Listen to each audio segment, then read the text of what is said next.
সন্ধ্যা বন্ধুরা। তো দেখো আজকে চলে এসেছি আলু কাবলি পিকনিক নিয়ে। এইখানে আছে শসা, ধনেপাতাটা আমাদের গাছের বাড়িতে, আর এই টমেটো, গাজর, বাদাম, আলু, লঙ্কা, আর আছে সানরাইজের চাট মশলা। তো এখন এইগুলো তোমরা দেখতে পাচ্ছ। এবার এইগুলো নিয়ে আমি রান্নাঘরে যাচ্ছি, এরপরে আবার আসবো পুরো আলু কাবলিটা তৈরি করে নিয়ে। তো দেখো বন্ধুরা, তখন দেখালাম সব সবজিগুলো তখন ধোয়া ছিল না। রান্নাঘরে গিয়েছিলাম, রান্নাঘরে গিয়ে সবজিগুলো সব ধুয়ে নিয়ে এসেছি। তো দেখো এবার এগুলো সব কাটা হবে এক এক করে। এই যে আমার সব ছোট ছোট সদস্য এই পিকনিকে সামিল আছে, তারাই কাটাকুটি করছে। তো দেখো গাজর কাটছে আলু কাবলির জন্যে।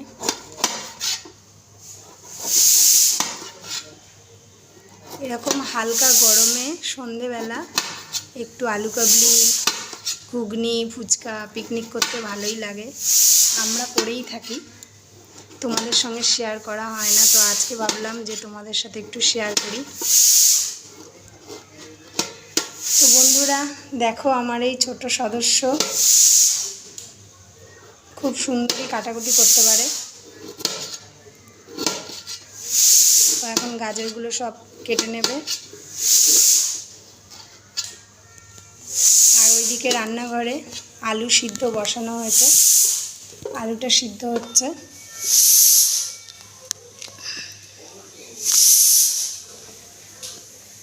এই যে আমার রান্নাঘরে এই যে আলু প্রেসারে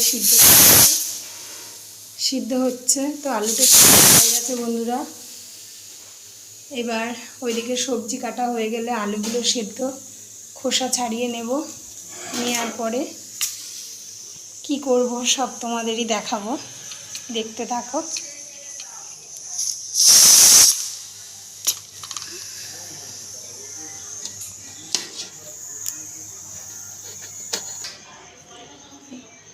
তো দেখুন বন্ধুরা, সব কাটাকুটি কমপ্লিট।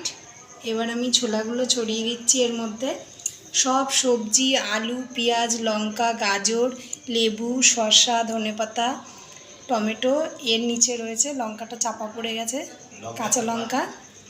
আর এই যে ছোলাগুলো দিয়ে দিচ্ছি আমি। সব ছোলা দেব না, তাহলে আলুর থেকে ছোলা বেশি হয়ে যাবে।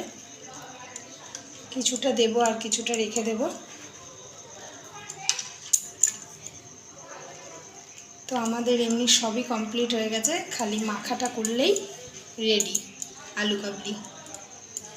তারপর খেয়ে জানাবো তোমাদের কেমন হয়েছে আলু কাবলিটা।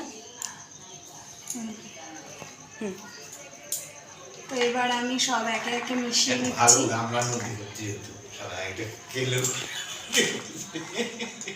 মামাটার জন্য ম্যাচা কেন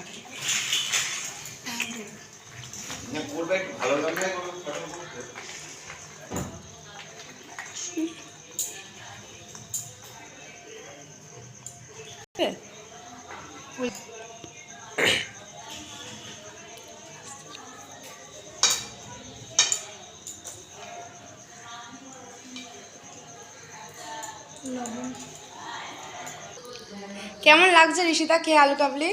খুব ভালো, অনেক সুন্দর হয়েছে খেতে। নে সবগুলো একসঙ্গে কর।